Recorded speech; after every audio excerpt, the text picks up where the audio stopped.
Umayag ka maging Mrs. Aquino.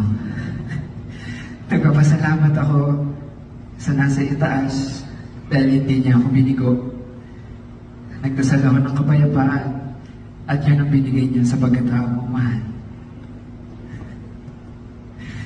Salamat, mahal, dahil simula sa araw na to, binibigyan mo ako ng pahintulot na buwisitin ka sa araw-araw.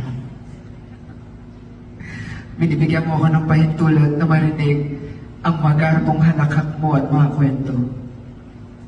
At higit sa lahat, binibigyan mo ako ng pagkakataon na piliin ka sa araw-araw.